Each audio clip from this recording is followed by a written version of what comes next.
Hello दोस्तों, welcome है, स्वागत है आप सभी का हमारे इस चैनल पर। लगातार जारी है क्लासेस।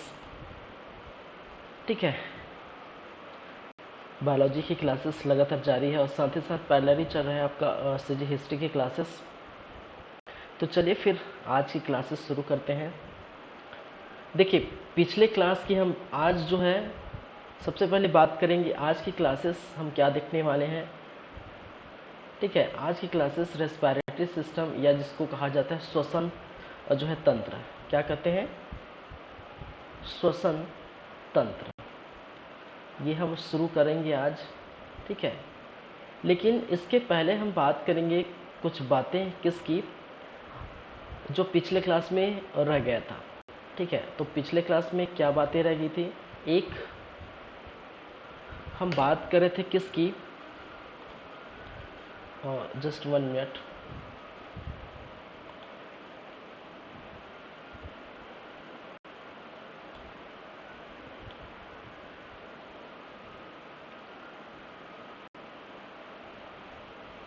चलिए, पिछले क्लास में हम देख रहे थे पाचन तंत्र। ठीक है, पाचन तंत्र की बातें कर रहे थे, पाचन तंत्र देख रहे थे, और जिसमें हमने कहा था सभी बातें हम कर चुके हैं पाचन तंत्र में।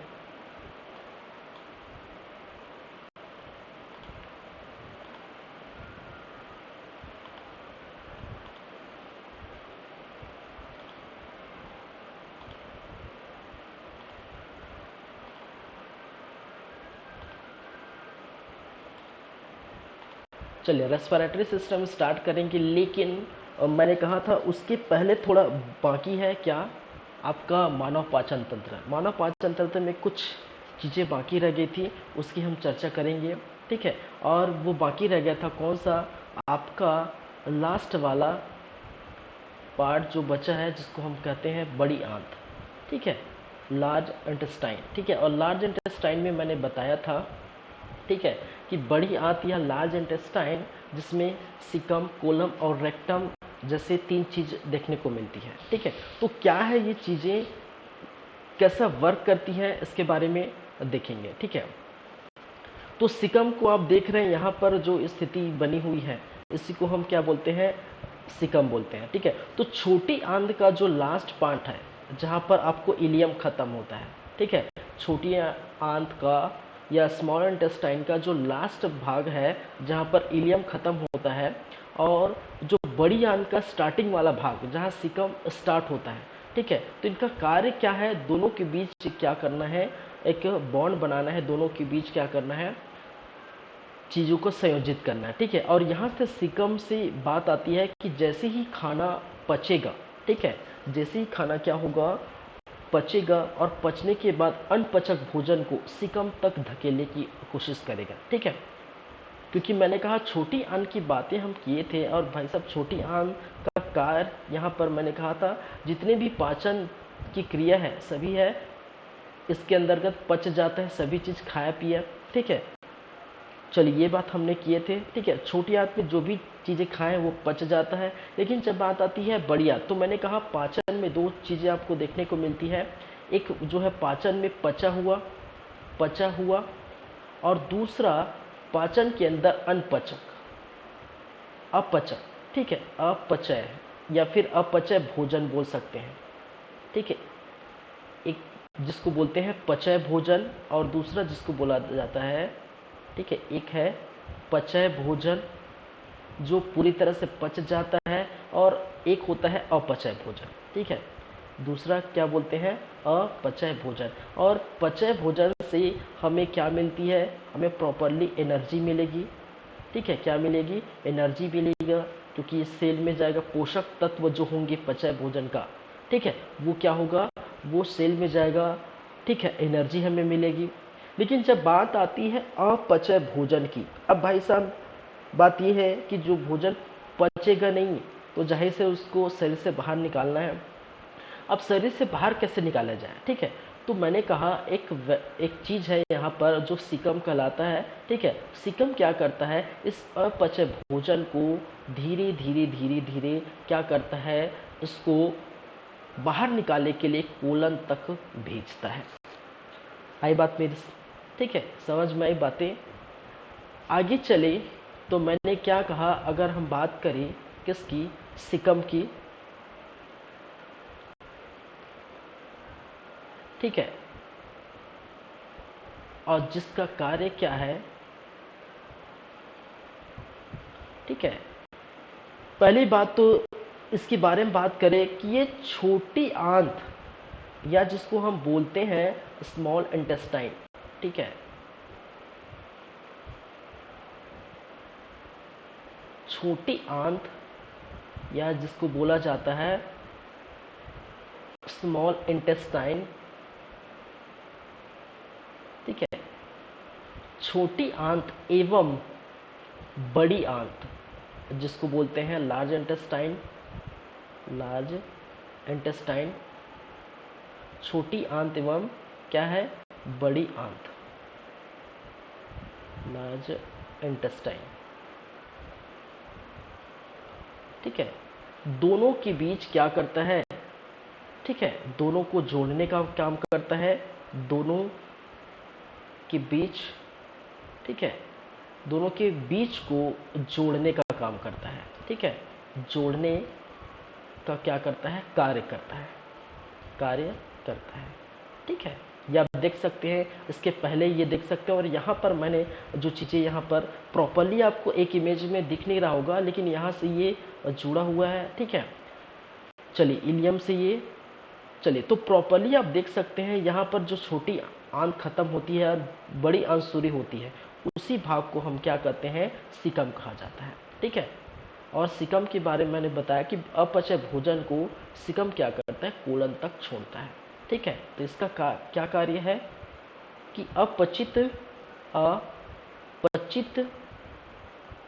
भोजन को, भोजन को क्या करेगा, कोलन तक छोड़ेगा, कोलन तक क्या करेगा, पहुंचाएगा, पहुंचाएगा,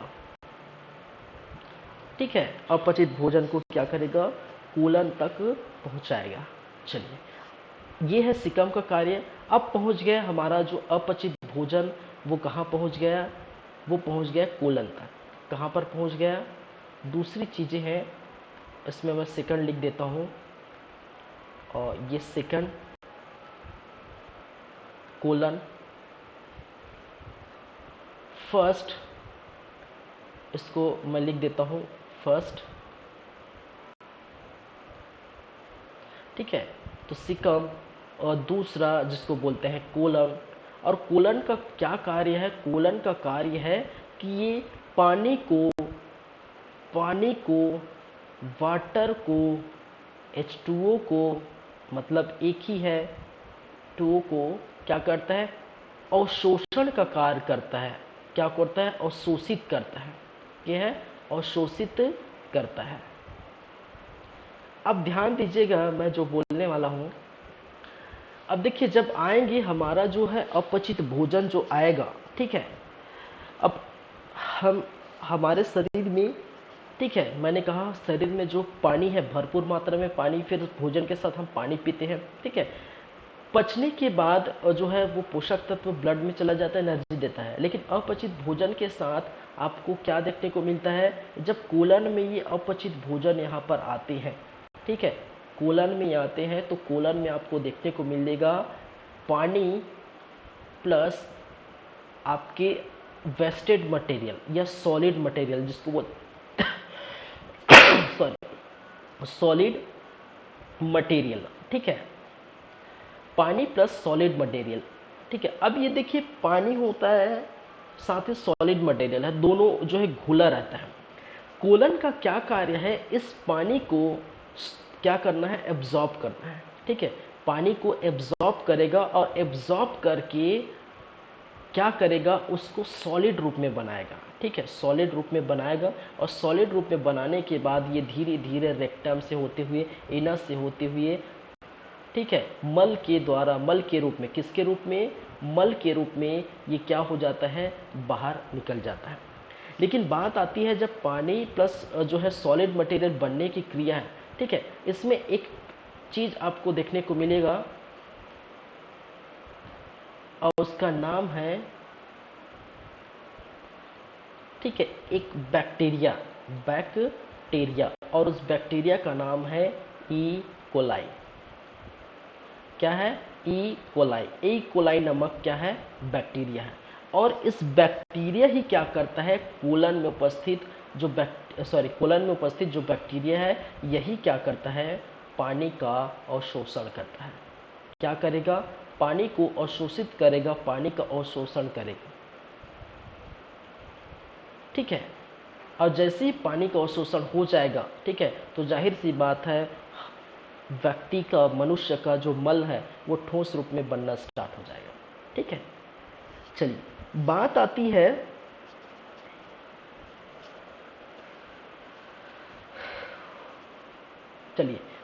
आती है कि ये जो बैक्टीरिया है, क्या ये बैक्टीरिया हमारे लिए हानिकारक है कि लाभदायक है?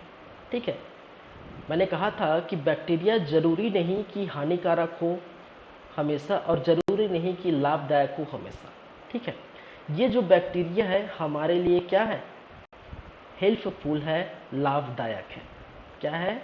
लाभदायक। अब लाभदायक क्यों है? लाभदायक, ठीक है, हेल्पफुल है, लाभदायक है। क्यों लाभदायक है? क्योंकि अगर इसकी अनुपस्थिति होगी, ठीक है, इसकी अनुपस्थिति होगी तो अनुपस्थिति में क्या होगा? अनुपस्थिति में क्या होगा? अनुपस्थिति में आपका जो सॉलिड मटेरियल जो बन रहा है, ठीक है, वो सॉलिड मटेरियल नहीं बनेगा। कहने का मतलब जो आपका मल है और पानी पूरी तरह से एक में मिक्स हो जाएंगे, और इसकी अनुपस्थिति में आपको क्या होगा? पेचिस जैसी बीमारी या पेचिस हो जाएगा। ठीक है, क्या हो जाएगा? आपको पेचिस हो जाएगा। क्यों हो जाएगा भाई? मैंने कहा था ना, जब आपका जो है मल में उपस्थित जो पानी है उसका अब्जॉर्प्शन नहीं होगा, तब तक ये क्या है? और जो पेचिस के रूप में रहता है। ठीक है, पतले के रूप में रहता है। ठीक है, और कभी कभी ऐसी स्थिति आती है जब ई कोलाई बैक्टीरिया काम नहीं करता। क्या नहीं करता? काम नहीं करता। अब जब काम नहीं करेगा ई कोलाई बैक्टीरिया तो पेचिस हो जाएगी। ठीक है, लेकिन जब काम नहीं करे तो आप मेडिकल में जाएंगे।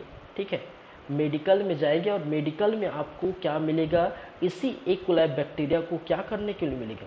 फिर से जीवित करने के लिए, फिर से जो है इस बैक्टीरिया को क्या करेगा? ई कोलाई को एक्टिव करने के लिए आपको जो गोली दवाई देंगे, ठीक है, तो उससे रुक जाती है। ठीक है, बहुत लोग नॉर्फ्लॉक्स टीजेट सुने होंगे आप लोग ये। ठीक है, चलिए बहुत लोग खाए होंगे भी। चलिए, तो ई कोलाई जो है बैक्टीरिया है वो यहाँ पर क्या है? हमारे लिए फ़ायदेमंद है। बहुत सारी जो बाहरी बैक्टीरिया है वो क्या होते हैं?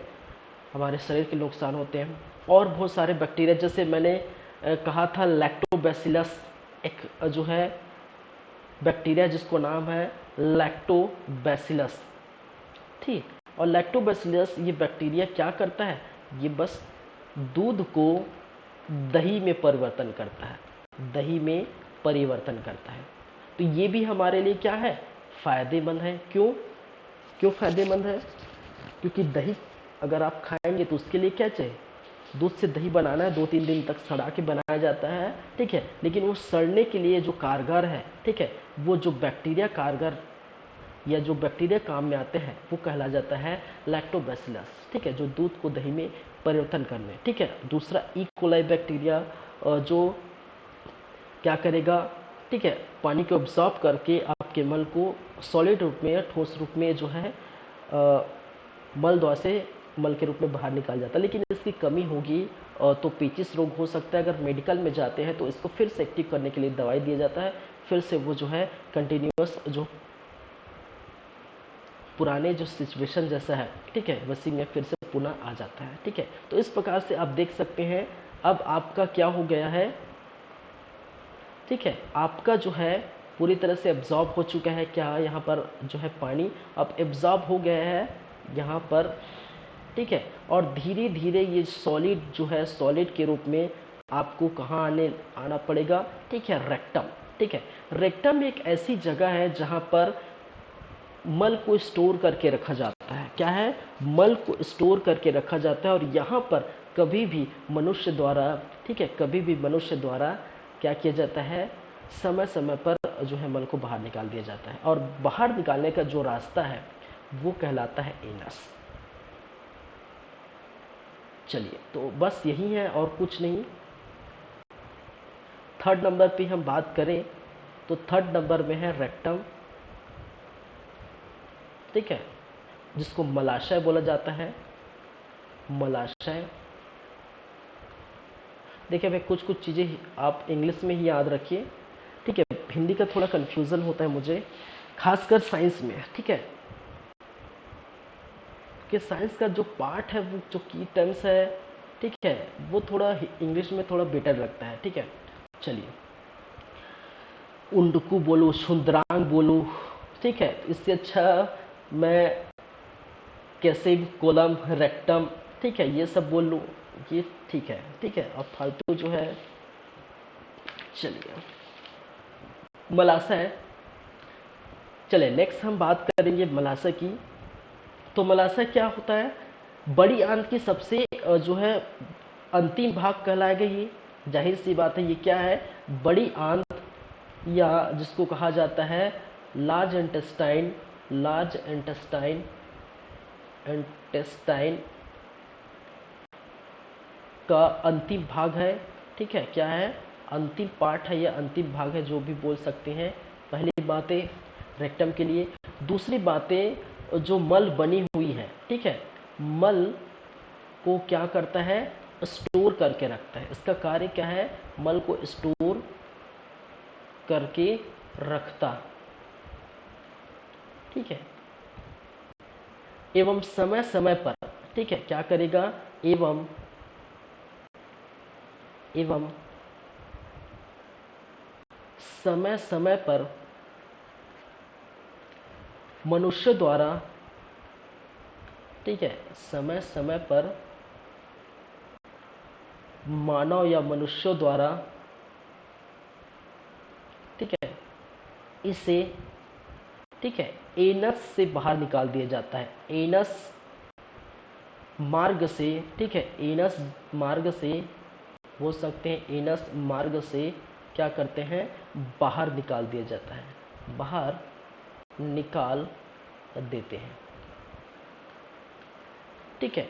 तो इस प्रकार से आप देख सकते हैं, प्रॉपरली हम जो है देखें कहाँ से, जब आप कुछ चीज़ को खाते हैं, ठीक है, जब आप किसी चीज़ को मुख गुहा में रखते हैं, खाते हैं, तो खाने के बाद जो चीज़ें यहाँ से होकर गुजरती है, पचता है, पचने के बाद क्या क्या क्रिया होती है, पचने के पहले क्या क्या क्रिया होती है, पचने के लिए क्या क्या एंजाइम्स की ज़रूरत होती है, कौन कौन से ऐसे पार्ट है जो पाचक ग्रंथि है, पाचन जो अंग है, ठीक है, क्या क्या एंजाइम्स, क्या क्या जूस स्रावित होते हैं, ये सभी कहानी हमने देखे हैं, ठीक है। तो मेरे ख्याल से लगभग ये हो चुका है हमारा जो पार्ट, क्या है, पाचन तंत्र, ये हो चुका है। चलिए,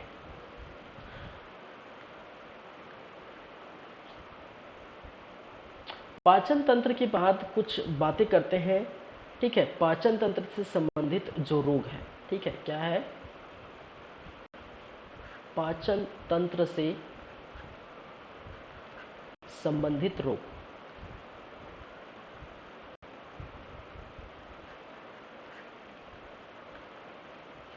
ठीक है, कुछ ऐसे रोग हैं जो पाचन तंत्र से संबंधित है। और उसमें से सबसे फर्स्ट नंबर में देखे जाए तो हमने बात किया पीलिया जॉन्डिस, ठीक है, क्या है? पीलिया। और पीलिया की बात करें, ठीक है, तो मैंने कहा था कि बिली जो है रूबिन, क्या? बिली रूबिन। और बिली रूबिन में आपको क्या देखने को मिलेगा? येलो पिगमेंट, क्या देखने को मिलेगा? येलो पिगमेंट, ये चीज़ मैंने बताया था, पिगमेंट, ठीक है, येलो पिगमेंट, ठीक है। अगर इसकी मात्रा जो है अत्यधिक हो जाती है, ठीक है, तो ये जो है ब्लड में इसका स्तर कम हो जाता है और बाद में पीलिया जैसे नामक बीमारी होती है, ठीक है। तो ये चीज़ें मैंने इसके पहले ही बता दिया था, ठीक है। कुछ चीज़ें उल्टी आपको देखने को मिलती है, ठीक है। चलिए, चलिए, इसका नियंत्रण आपको मेडुला ऑब्लागेंटा करेगा। ठीक है, मेडुला अब ऑब्लागेंटा, ओब्लेगेंटा। ठीक है, मेडुला ऑब्लागेंटा, इसका मेडुला के द्वारा क्या किया जाता है, नियंत्रण किया जाता है। पहली बात तो उल्टी जाहिर सी बात कब होगी, ठीक है, जब आप क्या करते हैं, अत्यधिक ज़्यादा खाना खाते हैं। ठीक है, और आपको पचने में उतना जो है बहुत टाइम लेते हैं। ठीक है, और प्रॉपरली आपका जो है भोजन पूरी तरह से नीचे नहीं गया है। ठीक है, या फिर किसी कारणवश जो हमारी जो है शरीर के लिए वो प्रॉपरली वो भोजन या जो भी खाए हैं वो शरीर के लिए हमारा जो शरीर एक्सेप्ट नहीं करता। ठीक है, और जैसी चीज़ होगी, याद रखिए, जब भी बात आएगी उल्टी की, तो हमारा शरीर किसी भी चीज़ को अगर नेग्लेक्ट करती है, एक्सेप्ट करती है, तो तुरंत बाहर फेंक देती है।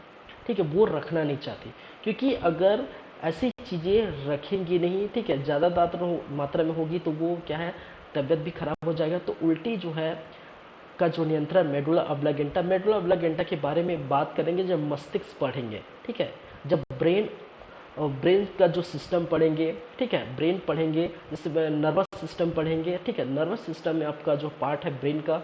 ठीक है, अब ब्रेन में आपको देखने को मिलेगा मेडुला ऑब्लागेंटा। ठीक है, और मेडुला ऑब्लागेंटा है, ठीक है, मेरुरज्जु है। ठीक, ये सभी बातें हम पढ़ेंगे। ठीक है, सीएनएस पीएनएस क्या है, सेंट्रल नर्वस सिस्टम क्या है, पेरिफेरल नर्वस सिस्टम क्या है, और बहुत सारी जो है बातें करेंगे। तो वो मेडुला ऑब्लागेंटा याद रखिए, यहाँ पर पीछे साइड इस तरफ आपको देखने को मिलेगा। ठीक है, लेकिन फिलहाल याद रखिए जो ये नियंत्रण करता है। ठीक है, नर्वस सिस्टम वाले पार्ट में पूरा हम देखेंगे। चलिए, बात आती है उल्टी। फिर थर्ड नंबर में हम बात करेंगे जो है दस्त। ठीक है, क्या है, दस्त। जाहिर सी बात है, अभी जस्ट मैंने बताया, जब पानी की मात्रा बढ़ जाएगी, क्या है, पानी की मात्रा क्या हो जाएगी, बढ़ जाएगी। अब जब पानी की मात्रा बढ़ जाती है तो हमारा इकोलाई बैक्टीरिया का सॉरी, इकोलाई जो है बैक्टीरिया क्या नहीं कर पाता, काम नहीं कर पाता, काम नहीं करता। तो ऐसी स्थिति में हम क्या करते हैं, दस्त हो जाता है। ठीक है, पेचिस हो जाता है, यही बात मैंने किया था। ठीक है, तो इससे संबंधित रोग है। एक चीज़ है मधुमेह रोग। ठीक है, मधुमेह जिसको डायबिटीज कहा जाता है। ठीक है, अग्नाशय जो है, अग्नाशय या जिसको बोलते हैं पैंक्रियास। ठीक है, पैंक्रियास ग्लैंड जो एक प्रकार का मिश्रित ग्लैंड है, जहाँ पर आपको जो है हार्मोन्स और एंजाइम्स दोनों टाइप के जो है क्या देखने को मिलते हैं, इसलिए इसको मिश्रित ग्लैंड्स या मिश्रित ग्रंथि के नाम से जाना जाता है। ठीक है, और मधुमेह अग्नाशय पर की एक जो है आपको देखने को मिलेगा। ठीक है, अग्नाशय पर, ठीक है, एक जो है बीटा कोशिका है। ठीक है, इंसुलिन क्या करता है, इंसुलिन का स्रावन करता है, बीटा कोशिका है, लैंगरहंस की जो दीपिका है। ठीक है, वहाँ पर बहुत सारे सेल, यहाँ पर आके जो बीटा सेल है, और बीटा सेल क्या करता है, मैंने बताया था, इंसुलिन जो है, इंसुलिन और इंसुलिन का स्रावन करता है। ठीक है, और इंसुलिन का स्रावन करेगा, और इसकी कमी से, इसी की कमी से क्या होगा, आपको मधुमेह रोग या डायबिटीज रोग होगा। ठीक है, ये याद रखिए। एक और रोग होता है जो इंसुलिन की जो है अतिस्राव, अत्यधिक मात्रा में। ठीक है, जिसको बोलते हैं हाइपोग्लाइसेमिया। ठीक है, नाम याद रखिए, हाइपोग्लाइसेमिया। और हाइपोग्लाइसेमिया जो है, चलिए, इंसुलिन की अधिक स्राव के कारण। ठीक है, इंसुलिन के अधिकता के कारण, किसके कारण, अधिकता के कारण आपको क्या देखने को मिलता है, हाइपोग्लाइसेमिया। ठीक है, और इससे जो है हमारे बॉडी का जो है जनन क्षमता, ठीक है, जनन जो क्षमता है, एवं जो है दृष्ट क्षमता, कहने का मतलब है जो रेस्पिरेशन जो है, रिप्रोडक्शन वाला पार्ट है। ठीक है, रिप्रोडक्शन या प्रजनन वाले जो पार्ट है, ठीक है, वहाँ पर आपको कुछ दिक्कतें आन पड़ेगी इस इंसुलिन की अधिक मात्रा के कारण। साथ ही साथ आँखों में, जिसको कहा था दृष्टि क्षमता की भी यहाँ पर जो है कारण देखने को मिलता है। तो जनन क्षमता और दृश्य क्षमता जैसे जो है को क्या करते हैं, प्रभावित करते हैं हाइपोग्लाइसेमिया। तो इंसुलिन की अधिकता के कारण होती है, जनन क्षमता और दृश्य क्षमता को प्रभावित करते हैं। ठीक है,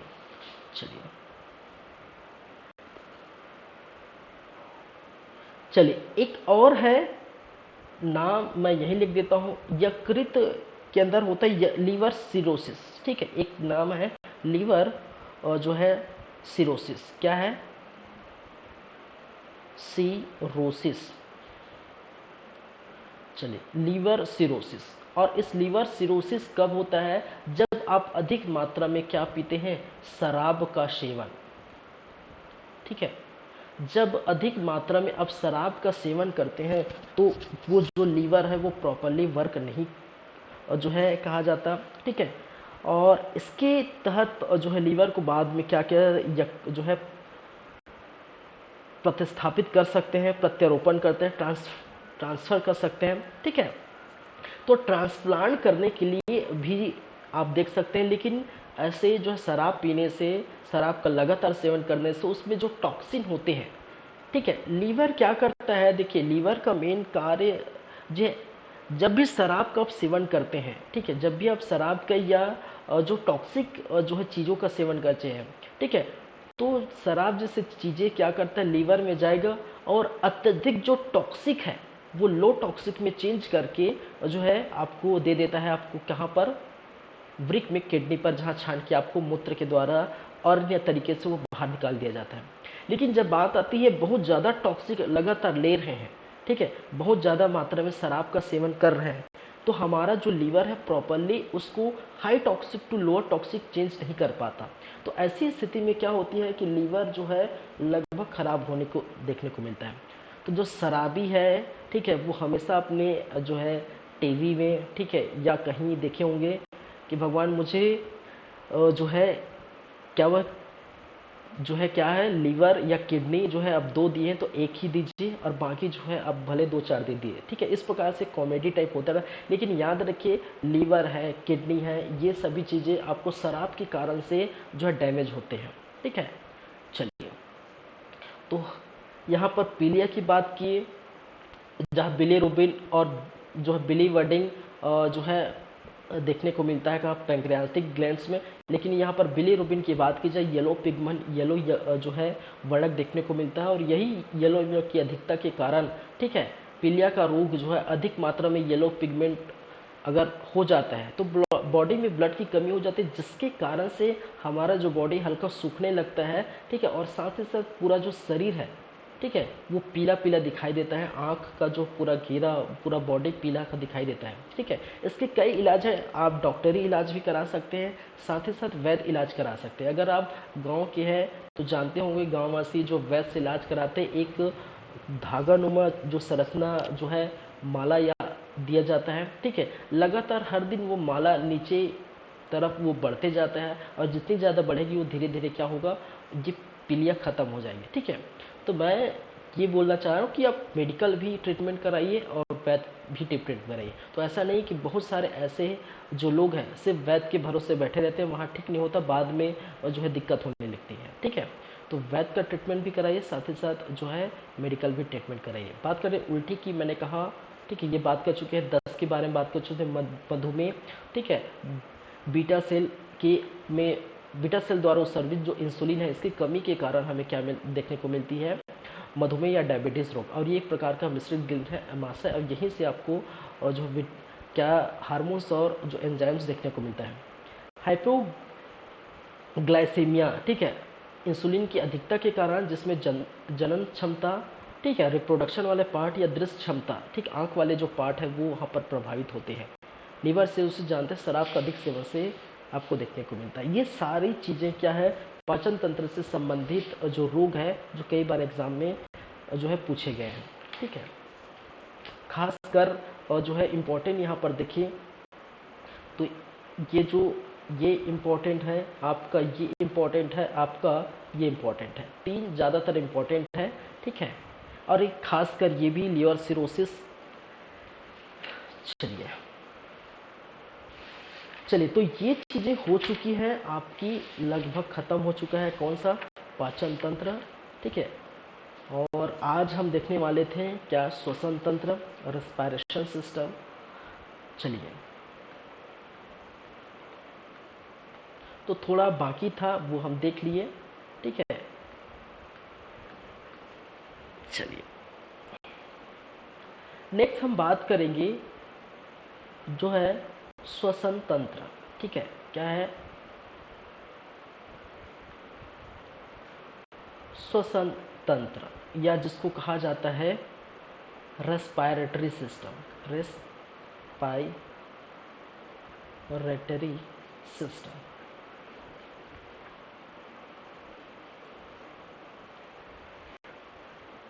चलिए, जस्ट 1 मिनट।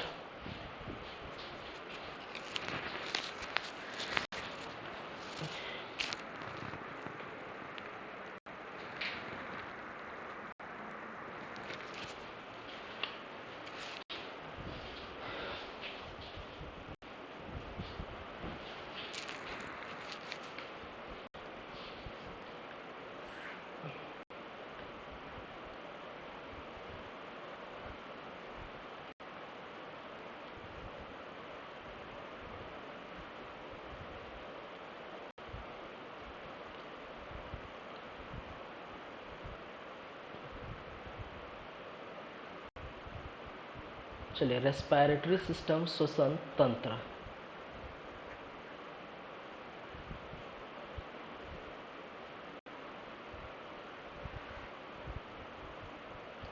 चलिए, तो सबसे पहले हम समझते हैं कि आखिर श्वसन होता क्या है, ठीक है। तो सबसे पहले हम बातें करेंगे श्वसन की प्रक्रिया, ठीक है, श्वसन के टाइप्स। तो इसके अंदर हम क्या देखेंगे, एक तो इंट्रोडक्शन पार्ट, इंट्रोडक्शन, और जिसको हम परिचय बोल सकते हैं, परिभाषा इसका क्या होता है श्वसन। दूसरा, ठीक है, टाइप्स ऑफ जो है रेस्पिरेशन या श्वसन के प्रकार, ठीक है, टाइप्स ऑफ रेस्पिरेशन, या जिसको कहा जाता है श्वसन के प्रकार, जिसमें आप देखेंगे ऑक्सी श्वसन, अनॉक्सी श्वसन, ठीक है, क्या देखेंगे, और जिसमें आप पाएंगे ऑक्सी श्वसन, ठीक है, अनॉक्सी श्वसन, ठीक है, क्या पाएंगे, ऑक्सी श्वसन, अनॉक्सी श्वसन,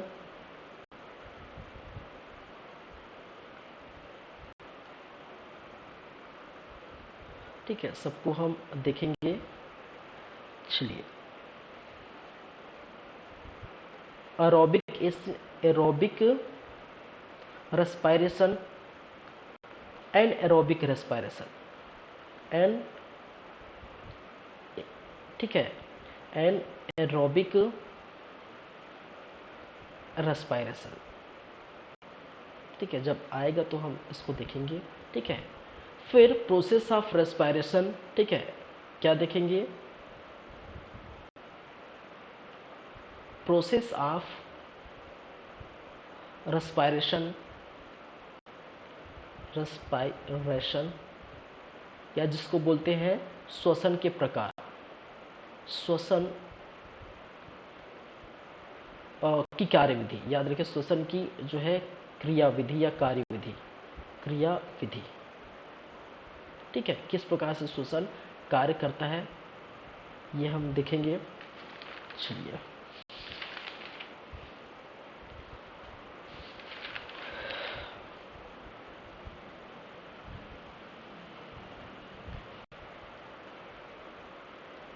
चलिए आगे बढ़े। रेस्पिरेटरी, सबसे पहले हम बात कर रहे हैं किसकी, इंट्रोडक्शन, ठीक है, क्या करेंगे, इंट्रोडक्शन कि श्वसन क्या होता है, ठीक है। सबसे पहली बातें कि श्वसन या रेस्पायरेशन क्या है? रेस्पायरेशन क्या है? ठीक है,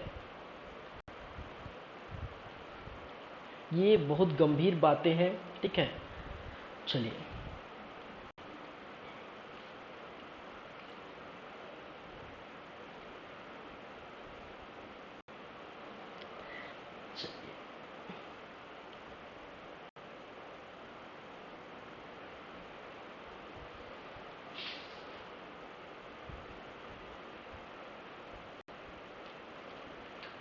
चलिए श्वसन की बात करें तो नॉर्मल आप अगर देखेंगे तो आप क्या कहेंगे, सर हम क्या करते हैं, हम क्या करते हैं,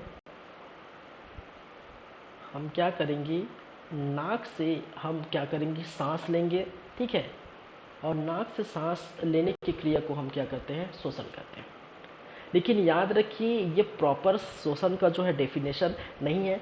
श्वसन या रेस्पिरेशन का मतलब ये है, ठीक है, जब हमारे द्वारा O2 लिया जाता है, ठीक है, जब हमारे द्वारा क्या किया जाता है, O2 लिया जाता है और हमारे शरीर में उपस्थित जो खाद्य पदार्थ है, ठीक है, उस खाद्य पदार्थ का कैटाबॉलिज्म होगा। ठीक है, उस खाद्य पदार्थ को तोड़ेंगे और तोड़ने के बाद उसको एनर्जी क्या होगा, मुक्त होगा, वो एटीपी के रूप में संचित होगा। ठीक है, ये प्रॉपर जो क्रिया है वो श्वसन कहलाता है और इसको ही क्या कहते हैं हम, क्या बोलते हैं, सेलुलर रेस्पिरेशन। क्या बोलते हैं, सेलुलर रेस्पिरेशन, या जिसको कहते हैं कोशिकीय श्वसन। ठीक है, तो नॉर्मल अगर आप जो सोच रहे हैं, ठीक है, नॉर्मल जो सोच रहे हैं कि मैं कर रहा हूँ फिर हम ले रहे हैं, सांस छोड़ रहा हूँ सांस ले रहे हैं, वो श्वसन नहीं, इट्स कॉल्ड ब्रीथिंग। ठीक है, जिसको बोलते हैं श्वासोच्छ्वास, श्वासोच्छ्वास या जिसको ब्रीथिंग बोला जाता है, हमारे जो है बॉडी के अंदर होता है लेकिन सेल के बाहर होता है। मैंने क्या कहा, श्वसन और श्वासोच्छ्वास में अंतर है, वो अच्छे से मैं और आगे बताऊंगा। ठीक है, अब जो सोच रहे होंगे वो श्वासोच्छ्वास है, या जिसको हम बोलते हैं ब्रीथिंग। ब्रीथिंग में हम क्या करते हैं, हम नाक से तो सांस ले रहे हैं लेकिन वो सेल के अंदर नहीं है। ठीक है, वो क्या है, सेल के अंदर नहीं, और कभी भी ब्रीथिंग में आपको एनर्जी नहीं मिलेगी, कभी भी एनर्जी के रूप में संचित नहीं होगा, एटीपी के रूप में संचित नहीं होगा। ठीक है, तो ब्रीथिंग अलग है, श्वसन अलग है। ठीक है, तो कहने का मतलब मेरा यही बात है कि हम क्या करें, ठीक है,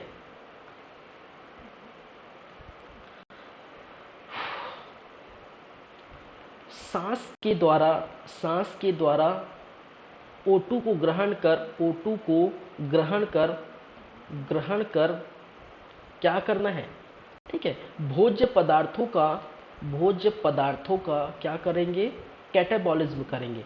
भोज्य पदार्थों का कैटाबॉलिज्म या तोड़ेंगे। ठीक है, कैटाबॉलिज्म कर, ठीक है, भोज्य पदार्थों का कैटाबॉलिज्म कर हमें क्या देती है, हमें एनर्जी प्रोवाइड होती है। ठीक है, एनर्जी एटीपी के रूप में संचित होती है, एडेनोसिन ट्राइफॉस्फेट। ठीक है, एटीपी स्टैंड फॉर एटीपी। ठीक है, एडेनोसिन ट्राइफॉस्फेट, एटीपी का फुल फॉर्म है एडेनोसिन ट्राइफॉस्फेट। ठीक है, तो एनर्जी एटीपी के रूप में क्या होती है, संचित होती है और हमें क्या करती है, एवं हमें क्या करती है, ऊर्जा देती है। ठीक है, तो यही बात है, ये प्रॉपर हम प्रोसेस समझेंगे क्या है। ठीक है,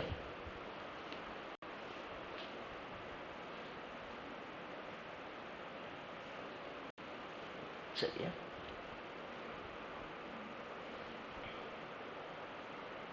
ये है श्वसन। अब देखते हैं, अगर हम बात करें टाइप्स ऑफ जो है श्वसन की। ठीक है, एक होता है बाह्य श्वसन, एक होता है जो है आंतरिक श्वसन।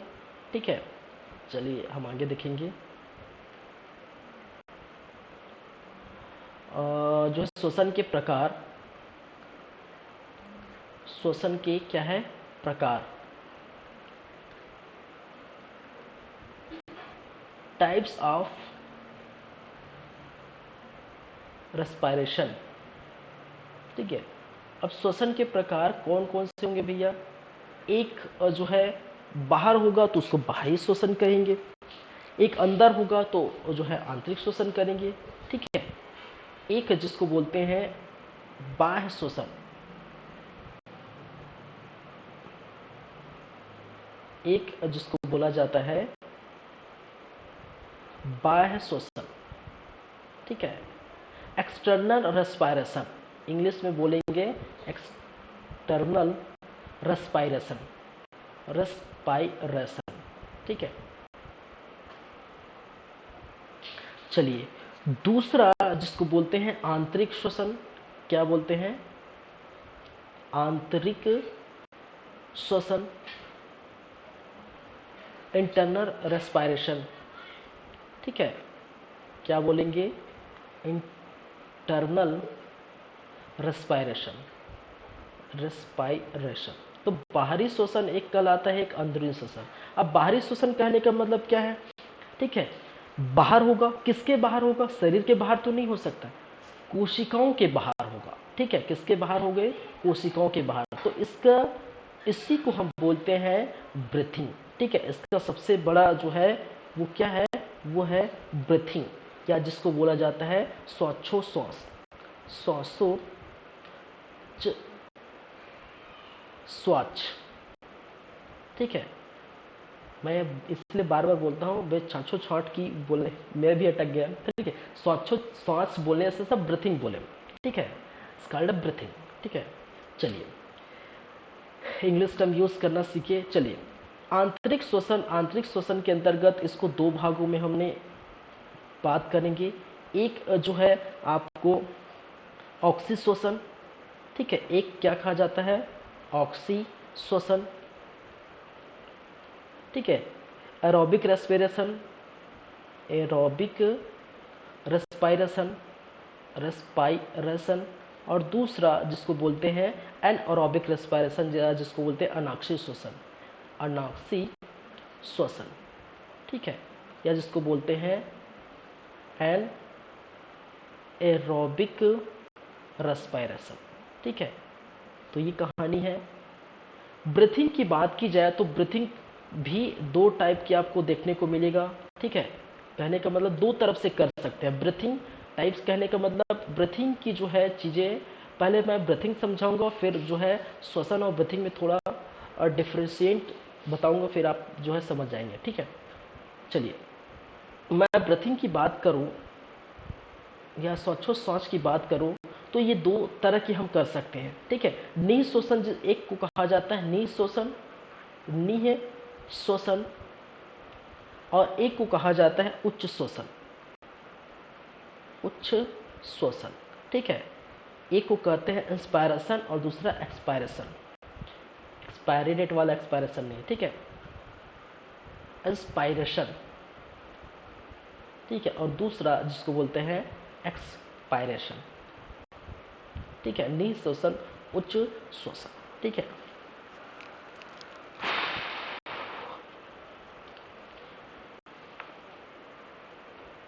चलिए, तो थोड़ा समझ लेते हैं बाह्य श्वसन में श्वासोच्छ्वास को, फिर एक एक करके हम चलेंगे। चलिए, एक तरफ मैं लिख देता हूँ और जो है श्वासोच्छ्वास, या जिसको बोला जाता है ब्रीथिंग,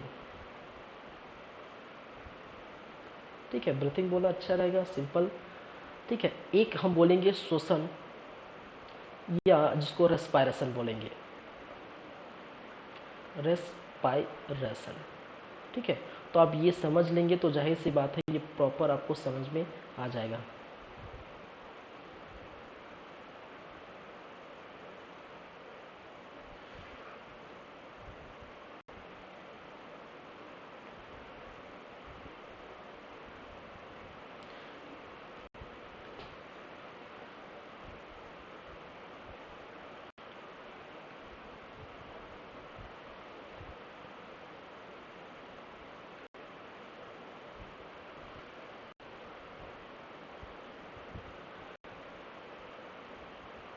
चलिए, तो ये है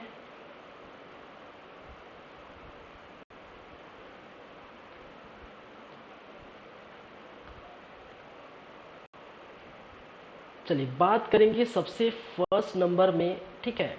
फर्स्ट नंबर क्या बोलता है, देखिए मैंने क्या कहा, ये जो किसके पार्ट है भाई, ये पार्ट्स ऑफ बाह्य शोषण, ठीक है, एक्सटर्नल, ठीक है, ये किसके पार्ट है, एक्सटर्नल का, क्योंकि एक्सटर्नल, और ये होगा आपका इंटरनल, इंटरनल। अब एक्सटर्नल इंटरनल का मतलब है यहाँ पर ये क्रिया, ठीक है, या ब्रीथिंग की क्रिया हम बोल सकते हैं, ब्रीथिंग, ठीक है, शरीर के अंदर और कोशिका के बाहर होता है, ठीक। कहने का मतलब डायरेक्टली हम बोल सकते हैं, हम कोशिका या सेल के बाहर होगा, ठीक है, सेल के क्या होगा, के बाहर होगा, बाहर होगा, ठीक है ये। और जाहिर सी बात है ये क्या होगा, श्वसन या रेस्पिरेशन, श्वसन क्या होगा, सेल के अंदर होगा, सेल के अंदर होगा। अब जब श्वसन सेल के अंदर होगा तो जाहिर सी बात है इस श्वसन में आपको एनर्जी देखने को मिलेगी, ठीक है। तो यहाँ पर देखिए एनर्जी एटीपी के रूप में, एटीपी के रूप में क्या होते हैं, संचित होते हैं। ये अभी लिख लीजिए, सभी चीज़ का जो है डाउट क्लियर हो जाएगा। अब यहाँ पर जब भी देखिए एनर्जी कब रिलीज होगी, जब सेल होगा। मैंने सेल वाले चैप्टर आप पढ़े होंगे, तो मैं बताया था जब आप सांस लेंगे, ठीक है, उसमें भी थोड़ा से मैं श्वसन वाली चीज़ें लाया था, ठीक है। जब सांस लेंगे, श्वास में जो आप देखेंगे एल्वियोलाई बैठा रहता है फेफड़ों में, और एल्वियोलाई जो है ब्लड में आपका O2 छोड़ता है, फिर जाता है किसके पास, आपके जो है सेल के पास। तो सेल में जो है उसमें जो खाद्य पदार्थ है, ठीक है, उसको क्या करता है, ग्लूकोज में जो है तब्दील करता है। कार्बोहाइड्रेट को कैटाबॉलिज्म करेगा, ग्लूकोज को तब्दील करेगा और हमें एनर्जी देगा, ठीक है। और एनर्जी एटीपी के रूप में संचित होता है। और इसके साथ मैंने पढ़ाया था कि माइटोकॉन्ड्रिया, जिसमें energy power house of cell कहा जाता है, जो 38 एटीपी एनर्जी जो है संचित करके रखता है, ठीक है, एटीपी के रूप में, ठीक है। तो पावर हाउस ऑफ सेल मैंने बताया था। तो कहने का मतलब है एनर्जी कब जो है आपको देखने को मिलेगी,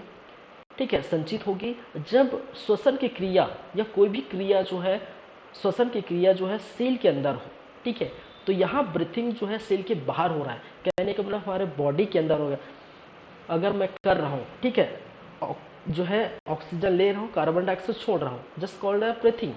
ऑक्सीजन ले रहा हूँ, कार्बन डाइऑक्साइड छोड़ रहा हूँ, जस्ट कॉल्ड ब्रीथिंग, ठीक है। तो ये ब्रीथिंग है। लेकिन अगर मैं ऑक्सीजन लूँ और ऑक्सीजन लेने के बाद वहाँ पर बैठा सेल के अंदर जो कार्बोहाइड्रेट कैटाबॉलिज्म होगा, ग्लूकोज में तब्दील होगा, ग्लूकोज में तब्दील होकर एनर्जी जो है को एटीपी के रूप में संचित होगा, और बाद में जो कार्बन डाइऑक्साइड जो है मुक्त होगी। तो ऐसी क्रिया हमें क्या कहलाती है, श्वसन कहलाती है, ठीक है। तो ये प्रॉपरली किस में होगा, ठीक है। चलिए साथ ही साथ यहाँ पर जाहिर सी बात है एनर्जी इसमें नहीं होगी, एनर्जी मुक्त नहीं होगी, मुक्त नहीं होगी, ठीक है, नहीं होगी, ठीक है। और ऐसी चीज़ों में जब यहाँ पर और जो है एंजाइम्स की, और एंजाइम्स भी नहीं है, नहीं होगा, ठीक है, यहाँ पर। और यहाँ पर क्या देखने को मिलेगा, ठीक है, यहाँ पर एंजाइम्स होगी, एंजाइम्स होगी, या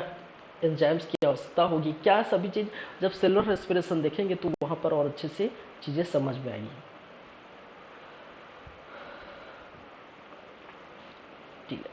याद रखिए ये प्रकार का भौतिक क्रिया है, ठीक है, ये भौतिक क्रिया है, और इसको हम कहते हैं जैव रासायनिक क्रिया, ठीक है। क्या कहते हैं, जैव रासायनिक क्रिया। ये कई बार ऐसे क्वेश्चन फंसते हैं, पूछा जाता है निम्नलिखित में से श्वसन क्रिया है, भौतिक क्रिया, जैव रासायनिक क्रिया, ठीक है। तो इस प्रकार से, या जो है रासायनिक क्रिया, तो इस प्रकार से याद रखिए भौतिक क्रिया। इसके अंदर सिर्फ और सिर्फ हम क्या करते हैं भाई, हम क्या करते हैं, O2 यहाँ पर लेते हैं और ऊपर जो है CO2 छोड़ते हैं, बस इतना काम करते हैं। ऑक्सीजन लेते हैं और कार्बन डाइऑक्साइड छोड़ते हैं, ठीक है। तो यही जो क्रिया है वो क्या कहलाती है, वो ब्रीथिंग कहलाती है। लेकिन यहाँ पर हम जो है O2 लेंगे, और O2 लेने के बाद ये सेल में जाएगा, और सेल में जो है ग्लूकोज में C6H12O6 जो ग्लूकोज में तब्दील होगा, और जो एनर्जी देगा, एनर्जी देगा जो है एटीपी के रूप में,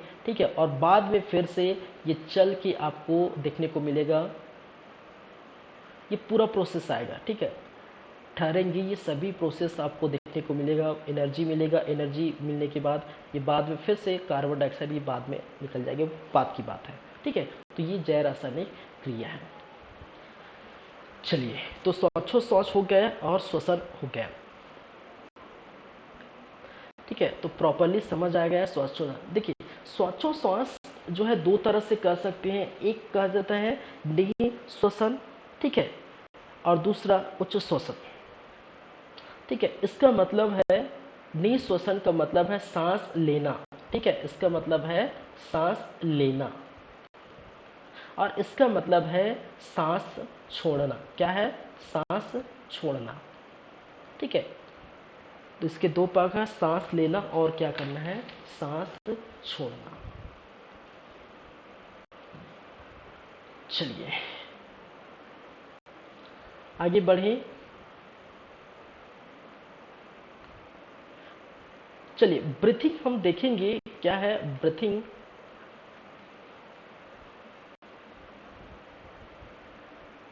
या जिसको कहा जाता है श्वासोच्छ्वास, ठीक है, वास, ठीक है। हिंदी का उम्मीद मत करिए भाई, सही लिख रहा हूँ कि गलत, ठीक है।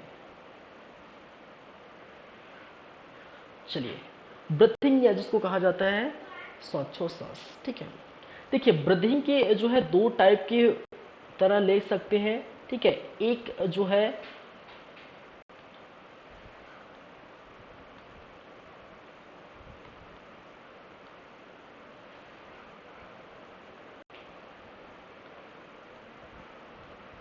चलिए, एक तरफ आप देखेंगे, ठीक है, एक कहा जाता है एक सामान्य ब्रीथिंग, ठीक है, एक जिसको कहते हैं हम सामान्य ब्रीथिंग, ठीक है, क्या बोलते हैं, सामान्य ब्रीथिंग।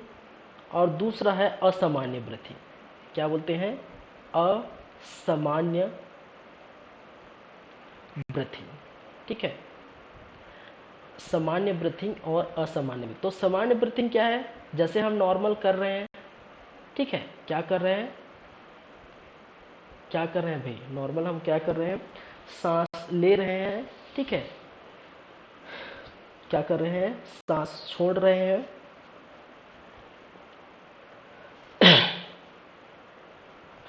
चलिए, सामान्य ब्रीथिंग में हमें क्या देखने को मिलता है, ठीक है। तो सबसे पहले हम क्या करेंगे, क्या करते हैं सामान्य ब्रीथिंग में, एक तो हम क्या करते हैं, सांस लेते हैं, तो सांस लेना, ठीक है। फिर क्या करते हैं, सांस छोड़ना, सांस छोड़ना। फिर थोड़ी दूर के लिए क्या करना, रुकना, ठीक है। ये क्या कहलाता है, ये सामान्य ब्रीथिंग कहलाता है, ठीक है। जाहिर सी बात है वही कर रहे हो, सांस ले रहे हैं, सांस छोड़ रहे हैं, और थोड़ी देर के लिए क्या कर रहे हैं, रुक रहे हैं। तो पहला सांस लेना, फिर सांस छोड़ना, फिर दूर दूर के रुक रहे हैं, फिर सांस लेना, फिर सांस छोड़ना। तो इस प्रकार से आप देख पाएंगे।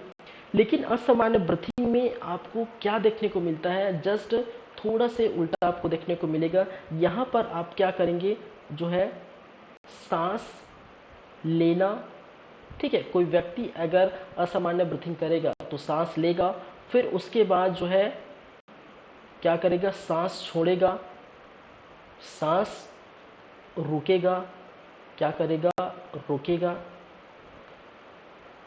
क्या करेगा भाई, सांस रोकेगा, और उसके बाद क्या करेगा, सांस छोड़ेगा, ठीक है। जैसे कि एग्जाम्पल के तौर पे आप देखते हैं जो योगा वगैरह करते हैं, जैसे बाबा रामदेव, ठीक है।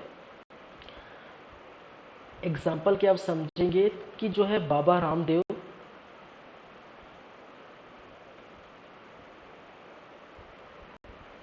ठीक है, बाबा रामदेव जैसे कि हम बात करें तो वो क्या करते हैं, या इनके जैसे जो जो इस प्रकार से करते हैं, तो क्या करेंगे, सांस लेंगे, फिर कुछ देर तक क्या करेंगे, रुकेंगे, क्या करेंगे, कुछ देर तक रुकेंगे, फिर सांस छोड़ देंगे, ठीक है। तो ये असामान्य ब्रीथिंग।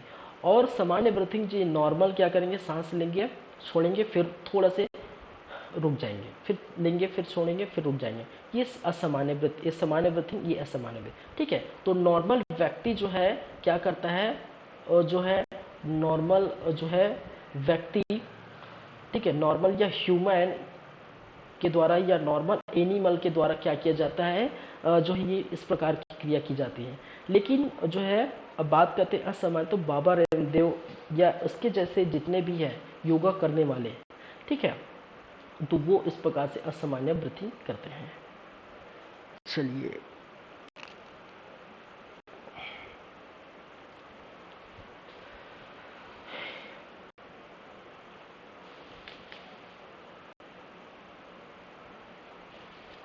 एक चीज और है इसके अंतर्गत, श्वासोच्छ्वास में वायु का कुछ संगठन, यहाँ से कुछ चीजें पूछे जाते हैं। ठीक है,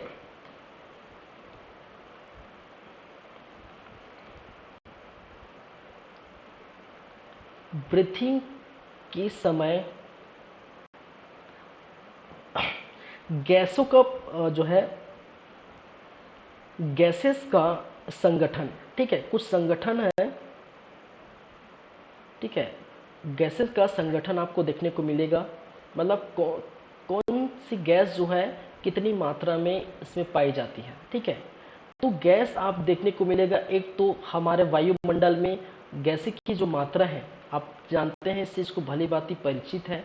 ठीक है, जो नाइट्रोजन है, ठीक है, नाइट्रोजन जो है 78% हमारे वायुमंडल में देखने को मिलता है। ठीक है, वहीं पर हम बात करें जो ऑक्सीजन है, ठीक है, वो 21%, O2 जो है 21%, 21%, और जो है आपकी कार्बन डाइऑक्साइड CO2, ठीक है, आपके 0.03% क्या करते हैं, रहते हैं। ठीक है, तब अब हम बात करते हैं किसकी,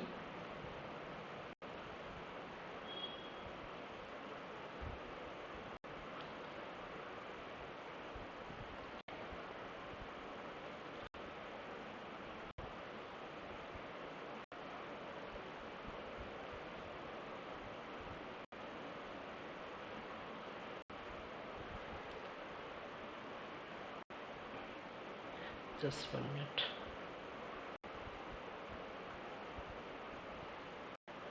अरे यार,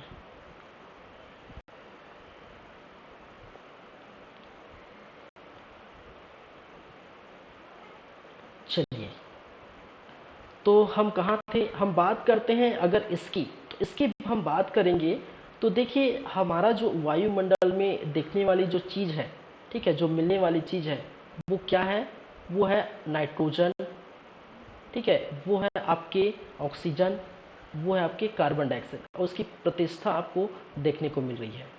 चलिए मैं इसको प्रॉपर बना देता हूँ। ठीक है,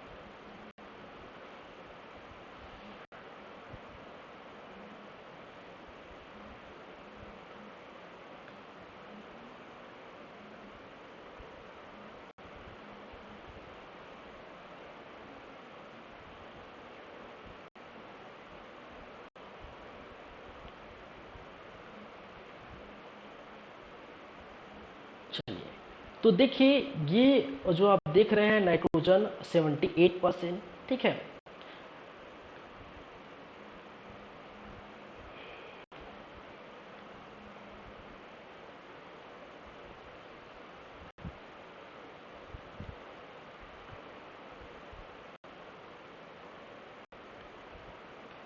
चलिए, नाइट्रोजन 78% वायुमंडल में देखने को मिलता है, फिर ऑक्सीजन 21%, कार्बन डाइऑक्साइड 0.03%, ठीक है, और यहाँ पर इसको हम कहते हैं सांस, जो है क्या है, इनहेल, या फिर जिसको बोला जाता है लेना।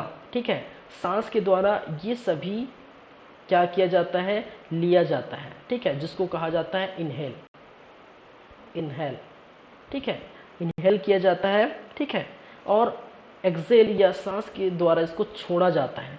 ठीक है, छोड़ना जिसको कहते हैं एक्सेल। ठीक है, एक्सेल। अब देखिए यहाँ पर 78% नाइट्रोजन है। याद रखिए हमारे जो है शरीर द्वारा, ठीक है, 78% वायुमंडल से तो नाइट्रोजन ले लेते हैं, ठीक है। लेकिन जब बात करते हैं इस नाइट्रोजन की, तो हमारा जो है शरीर इस नाइट्रोजन के लिए कैपेबल नहीं है। हमारे शरीर जो है इस नाइट्रोजन के लिए कैपेबल नहीं है। भले ही वो जो है नाइट्रोजन स्थिरीकरण, भले ही वो जमीन के लिए, भूमि के लिए लाभदायक हो, पर्यावरण के लाभदायक हो, लेकिन हमारे शरीर के लाभदायक नहीं।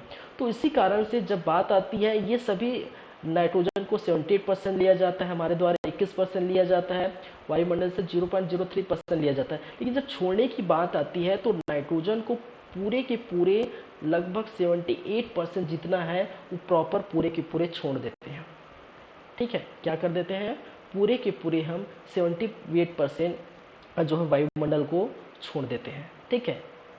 लेकिन जब ऑक्सीजन की बात आती है तो ऑक्सीजन का कितना परसेंट, ठीक है, यूज़ होता है। जाहिर सी बात है नाइट्रोजन यूज़ नहीं होगा, लेकिन ऑक्सीजन तो हमारे शरीर के लिए लाभदायक है, जाहिर सी बात है। तो याद रखिए ऑक्सीजन का जो 70%, 17% सिर्फ और सिर्फ हमारा बॉडी क्या करेगा, यूज़ करेगा, ठीक है। क्या करेगा, हमारा बॉडी क्या करेगा, इस 17% को ही हम क्या करेगा, यूज़ करेगा, ठीक है।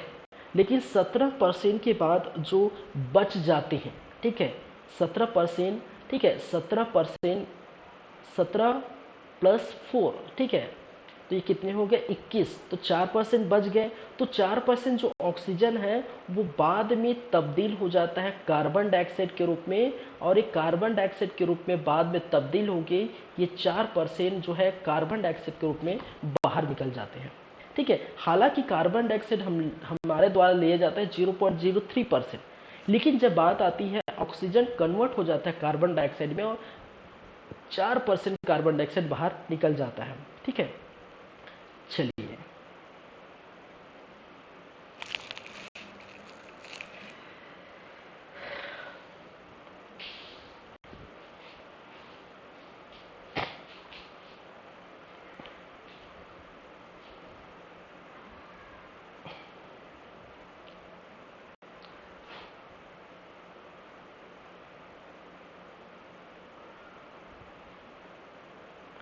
चलिए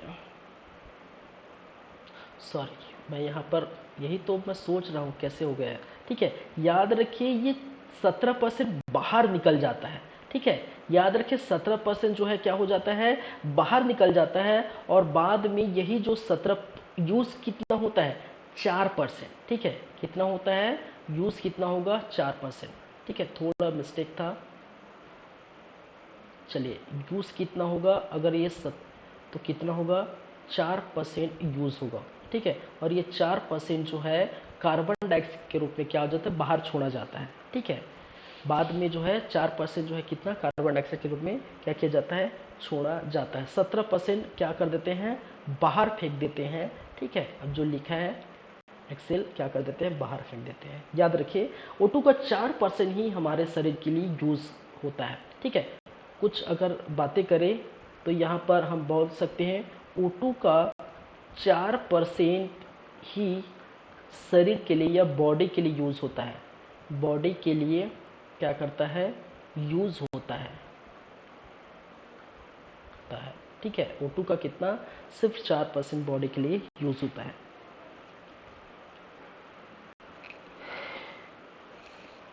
चलिए कुछ कुछ चीज़ें इससे रिलेटेड, ठीक है। एक बार में याद रखिए, एक बार में हमारे द्वारा लगभग 450 से 500, 450 से 500 क्यूबिक एमएम, क्या है, क्यूबिक एमएम, ये इसकी यूनिट है, क्यूबिक एमएम O2 जो है क्या है, O2 जाते हैं शरीर में। इतना परसेंट क्या होता है, सॉरी, 450 से 500 क्यूबिक एमएम O2 हमारे शरीर में ग्रहण करते हैं, ठीक है। और एक मिनट में लगभग, ठीक है, 16 से 20 बार, 16 से 20, और सामान्य जो है नॉर्मली जो दिखा जाए 18 बार, 16 से 20 बार क्या करते हैं, सांस लेते हैं, ठीक है, तो 1 मिनट में लगभग हमारे द्वारा 16 से 20 और जो प्रॉपरली जो एग्जैक्ट जो है लगभग 18 बार, ठीक है, ये सांस लिया जाता है। सॉरी।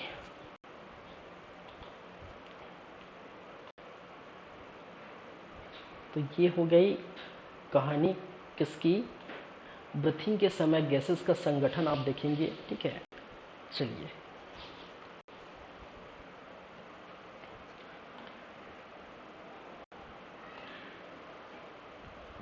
तो ये हो गया आपका,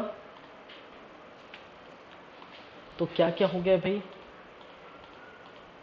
ये तो पाचन वाले क्रिया है, पाचन का कुछ बचा था वो है, ठीक है, परियान, सिकम, कोलम, फिर रेक्टम, फिर पाचन, रेस्पिरेशन। इसके अंदर अब क्या क्या देखें, श्वसन तंत्र में परिचय, श्वसन के प्रकार भी बाकी है, श्वसन क्या होते हैं, ठीक है, अक्षिक श्वसन, अनाक्षिक श्वसन सभी बाकी है, श्वासोच्छ्वास श्वसन यही बस हुआ है, ब्रीथिंग बस हुआ है। चलिए नेक्स्ट हम बात करेंगे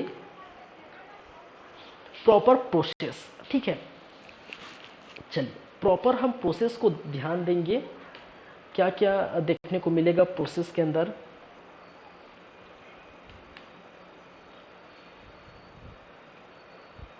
प्रोसेस ऑफ रेस्पिरेशन, ठीक है,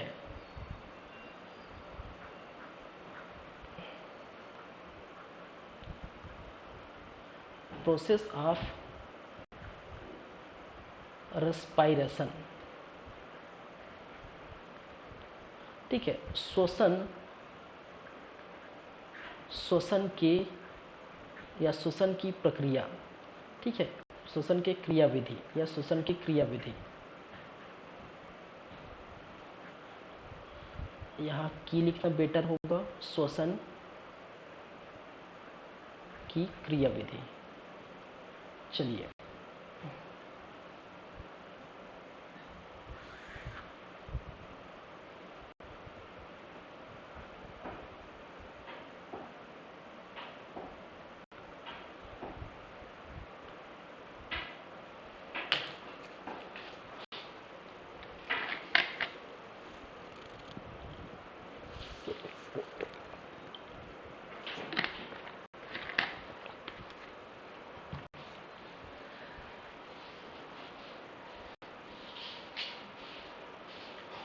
चलिए समझेंगे एक एक करके।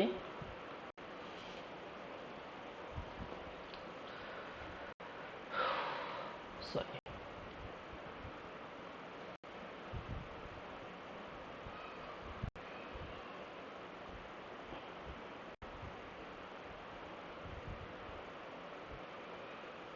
चलिए श्वसन को समझने की कोशिश करेंगे विथ डायग्राम, ठीक है, डायग्राम से इसको समझेंगे।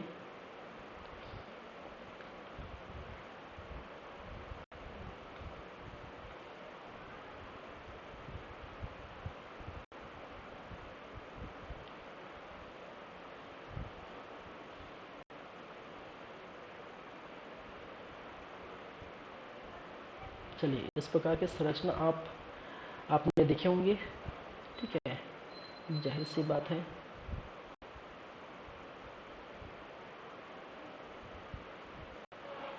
और इसमें इस प्रकार से डी नुमा संरचना आपको देखने को मिलती है।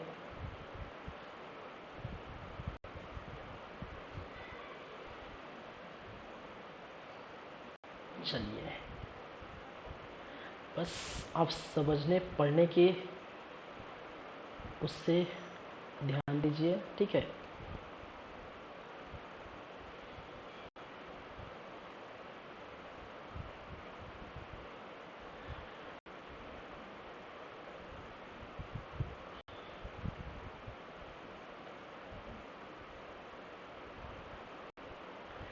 चलिए यहाँ से आपको जो है कुछ इस प्रकार से संरचना देखने को मिलती है, छल्ले की आकार की संरचना, ठीक है, छल्ले की आकार की संरचना।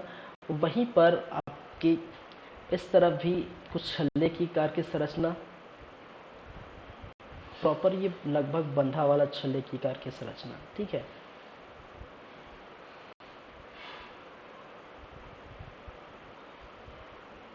पहले बना देंगे, नेमिंग कर लेंगे, फिर एक एक करके हम देखेंगे क्या क्या चीज़ें हैं। ठीक है, और यहाँ से कुछ चीज़ें इस प्रकार से थ्रेड धागेनुमा जो चीज़ें निकलती है। ठीक है, इसके अंदर से आप देखेंगे थ्रेड धागेनुमा संरचना आप निकलेगी। ठीक है, उसी प्रकार यहाँ पर भी। ठीक है, धागेनुमा याद रखिए लगभग ये एक में 15 करोड़ की जो है चीज़ें होती है ये। ठीक है, लगभग 15 करोड़ की संख्या में होती है। ठीक है, और जब सांस लेते हैं तो यही जो है भाई साहब कार्य करता है। ठीक है, 15 करोड़ दोनों में बोला जाए तो 30 करोड़। ठीक है, कौन एल्विलाई। ठीक है, देखेंगे क्या है। और यहाँ पर एक इस प्रकार से गोलेनुमा क्या देखने को मिलता है, संरचना देखने को मिलती है। ठीक है, और यही पाया जाता है क्या, 30 करोड़। तो ये गोलेनुमा क्या है, संरचना है। ठीक है, ये चित्र है बेसिकली किसका है, ये फेफड़ा का चित्र है। ठीक है, किसका है, फेफड़ा का। चलिए, एक तरफ ये तो आप जानते हैं ये क्या है, मुख गुहा। ठीक है, माउथ कैविटी, मुख गुहा।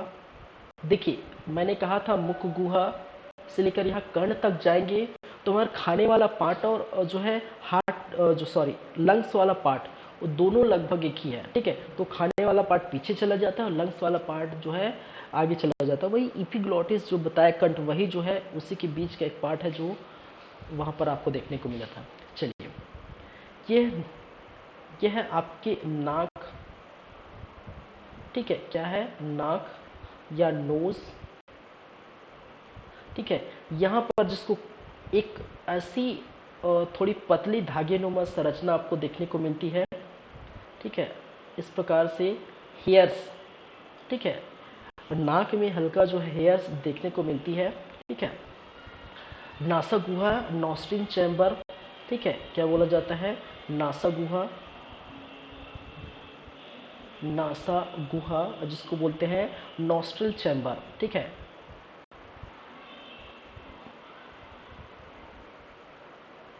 Nostril chamber.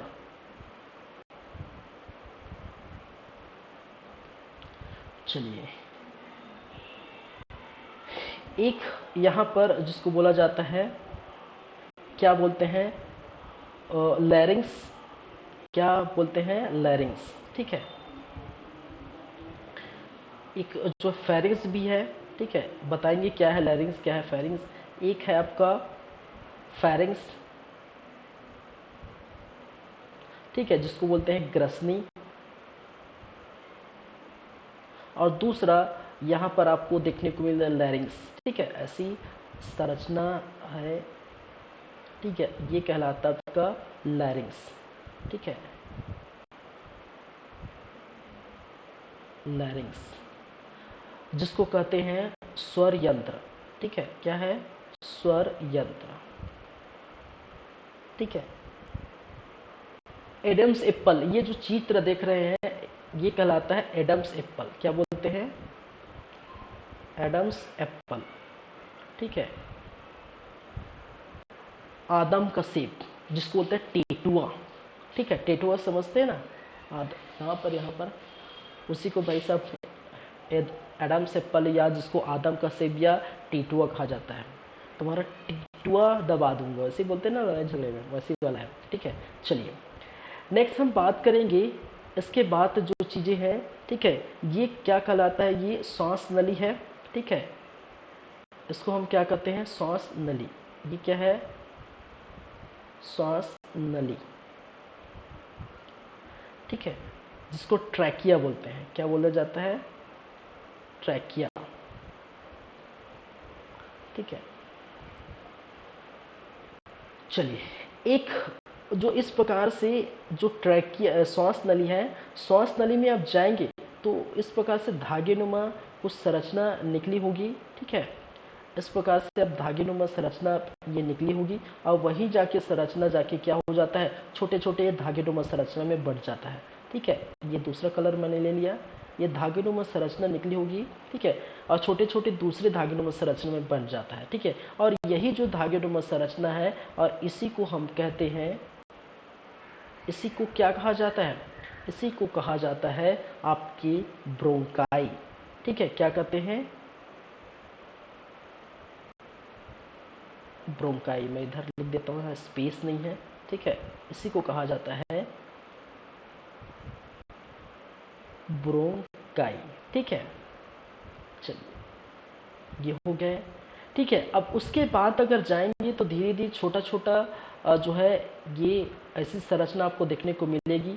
ठीक है, और यहाँ पर जो संरचना है, एक ऐसी संरचना, ठीक है, धागेनुमा संरचना।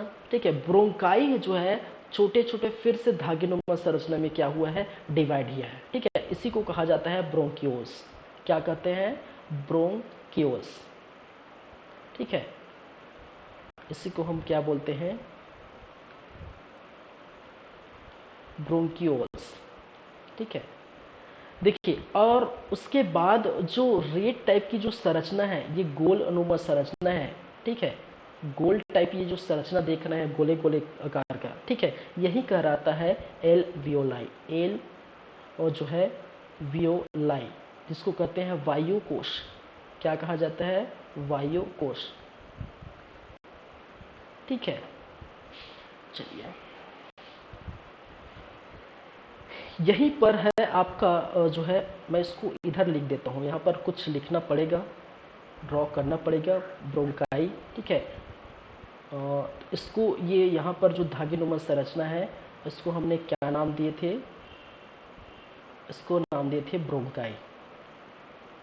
याद रखिए, मैं यहाँ लिख देता हूँ। ठीक है, और ये ब्रोंकियोल्स।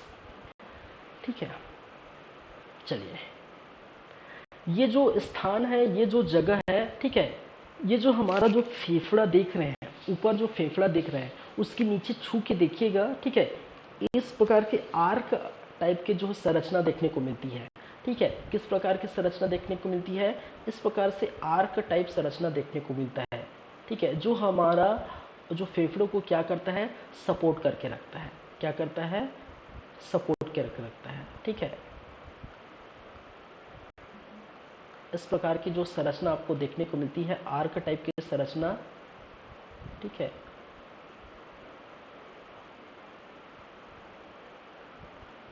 आप ऐसे करके देखिए, फिर ये थोड़ा गैप बन जाएगा, फिर नीचे आइए, फिर गैप बन जाएगा। ठीक है, और इसी को हम कहते हैं डायाफ्राम। ठीक है, इसी को हम क्या कहते हैं? डायाफ्राम। क्या कहते हैं? डायाफ्राम। ठीक है, क्या बोलते हैं? डायाफ्राम। ठीक है, एब्डोमल कैविटी, ये क्या कहलाता है? उदर गुहा। ठीक है, ये जो स्थान है, इसको कहते हैं उदर गुहा। एब्डोमिनल कैविटी, कैविटी या उदर गुहा, उदर गुहा। ठीक है, इनके बीच के जो स्थान है, दोनों फेफड़े हैं, फेफड़े के बीच के स्थान थोड़ा गड्ढा टाइप का जो संरचना है। ठीक है, उसके नीचे जाएंगे तब डायफ्राम आपको देखने को मिलेगा। ठीक है, तो ये क्या है? ये कहलाते हैं डायफ्राम। ठीक है, और डायफ्राम सपोर्टिंग कैरेक्टर जो है प्ले करता है यहाँ पर। और जब आप ऊपर इस प्रकार से नीचे करेंगे तो फेफड़ा जो है ऊपर नीचे होगा, उसी को क्या कहता है? सपोर्ट करता है। ठीक है, चलिए,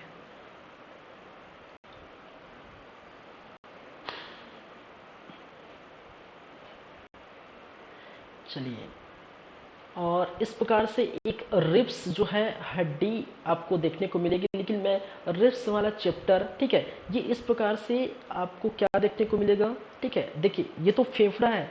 ठीक है, और फेफड़ा से ढका हुआ। ठीक है, अगर ये फेफड़ा है, ठीक है, ये फेफड़ा है, तो फेफड़ों को इस प्रकार से क्या किया गया है? ढका गया है। किससे? रिब्स से। ठीक है, पसलियाँ से, जिसको बोलते हैं रिब्स या पसलियाँ। ठीक है, पसलियाँ। तो रिब्स या पसलियाँ की बातें मैं करूँगा किस में? स्केलेटल सिस्टम में। ठीक है, किस में? स्केलेटल सिस्टम में। चलिए, थोड़ा से मैंने क्या कहा, चलिए, मैंने क्या कहा, इस प्रकार से हम देखे हैं। ठीक है, ऐसी संरचना।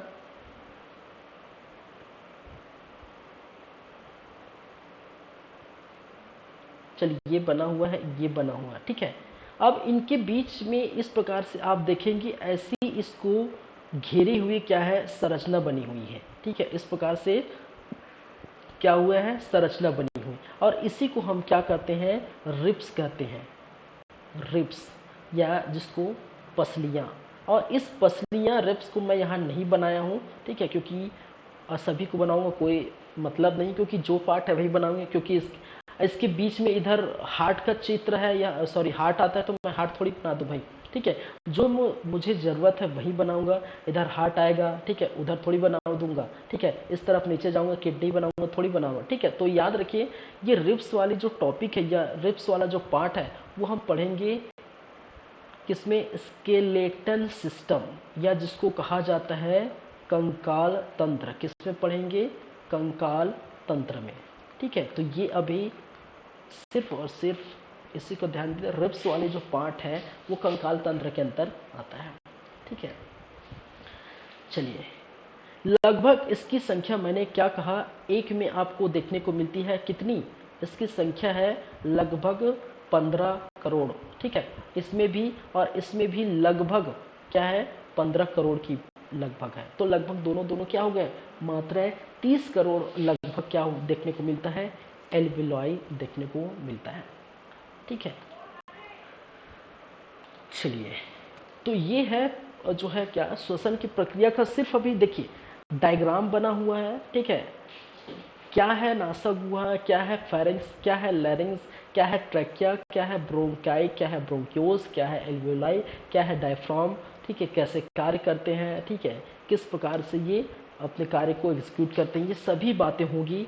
ठीक है, लेकिन ये बातें होंगी नेक्स्ट क्लास में, क्योंकि समय हो चुका है। ये बहुत सारी बातें मैं थोड़ा जो है स्टार्ट करके ख़त्म करूँगा तो फिर वो दिक्कत होगी। ठीक है, तो स्टार्ट करके थोड़े स्टार्ट करके 2-4 पॉइंट होगा, फिर ख़त्म होगा, कोई मतलब नहीं रहेगा। तो अच्छे फ्रेश माइंड से कल जो है मॉर्निंग में, ठीक है, और जो है इसको देखेंगे। ठीक है, तो यहाँ से स्टार्ट करेंगे प्रोसेस आप और जो है श्वसन की जो है प्रक्रिया। ठीक है, तो ये फर्स्ट पार्ट आपका देखने को मिलेगा हमारा पार्ट 1। मैं इसमें लिख सकता हूँ आई थिंक,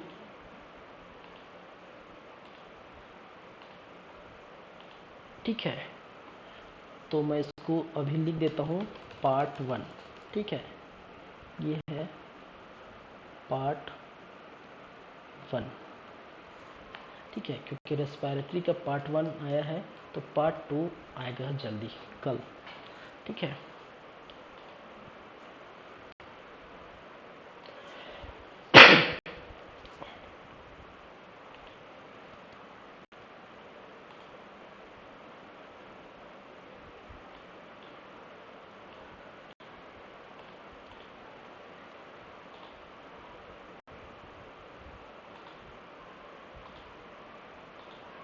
ठीक है, तो ये थोड़ा बाकी था, क्या क्या देखें आज, ये थोड़ा बाकी था कौन सा, जो है आपका पाचन तंत्र, डाइजेस्टिव सिस्टम। ठीक है, फिर बड़ी आंत में थोड़ा बाकी था ये सब बातें। फिर उसके बाद हमने स्टार्ट किया रेस्पिरेटरी सिस्टम, जिसमें परिचय, रेस्पिरेशन क्या होता है, श्वसन क्या होता है, श्वासोच्छ्वास क्या होते हैं, या फिर जिसको ब्रीथिंग कहा जाता है वो देखें। ठीक है, तो ये प्रक्रिया देखेंगे, फिर ऑक्सी श्वसन अनऑक्सी श्वसन प्रॉपर देखेंगे। तो सबसे पहले ये प्रक्रिया देख रहे हैं। ठीक है, इसके टाइप्स थोड़े बाद में देखेंगे। ठीक है, तो ये देखिए, ये सभी हमने कर लिए। ठीक है, प्रोसेस ऑफ रेस्पिरेशन इसके अंदर हम बात करेंगे, लेकिन आज की क्लासेस बस इतनी रखेंगे। ठीक है, नेक्स्ट क्लास में इसके पूरा क्रियाविधि पर हम चर्चा करेंगे। ठीक है, चलिए, थैंक यू। तो मैं यहाँ लिख देता हूँ नेक्स्ट क्लास क्या होने वाली है।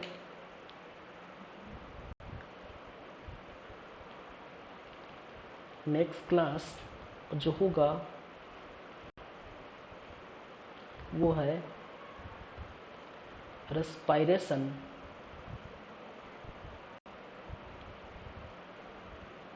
पार्ट 2। ठीक है, बायोलॉजी में रेस्पिरेशन पार्ट 2 देखेंगे। चलिए, ठीक है, चलिए, थैंक यू क्लास, मिलते हैं मॉर्निंग। चलिए।